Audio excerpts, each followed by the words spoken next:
Merci. Merci à tous et à toutes d'être venus. Alors je tiens d'abord à saluer votre courage, parce qu'il en faut, c'est pas évident de venir ici. Mais sachez que vous n'êtes pas seuls. Nous sommes des millions. Pas des centaines, pas des milliers, non. Des millions à ne plus supporter cette vilaine dépendance. Parce que reconnaître qu'on est accro à un produit toujours plus dangereux n'est pas chose aisée. Pas aisée du tout. Alors ensemble, nous allons tenter de trouver des solutions. Mais pour ce faire, il faut évidemment comprendre les origines du mal qui nous ronge. Écoutez et regardez. L'histoire humaine, c'est aussi celle de la conquête de l'énergie. Énergie qui ont transformé nos vies des premières exploitations agricoles aux machines à vapeur de la révolution industrielle.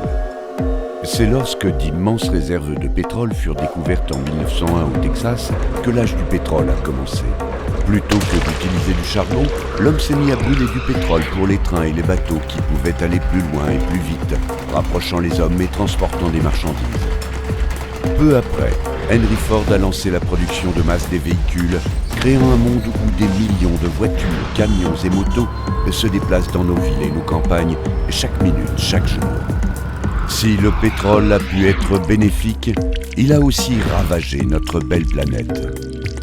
La marée noire dans le golfe du Mexique nous a montré le vrai prix de notre addiction au pétrole.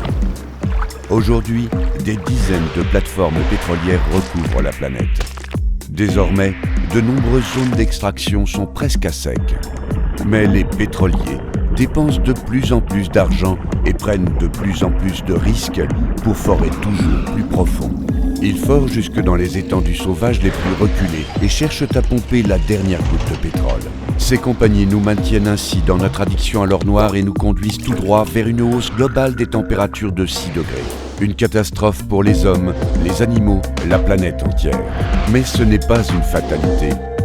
Nous pouvons dès à présent construire un avenir énergétique durable, où notre énergie provient du soleil, de la mer et du vent. Des énergies propres, inépuisables. Nous avons le pouvoir de mener ce changement. Il est temps pour nous de sortir de notre dépendance au pétrole.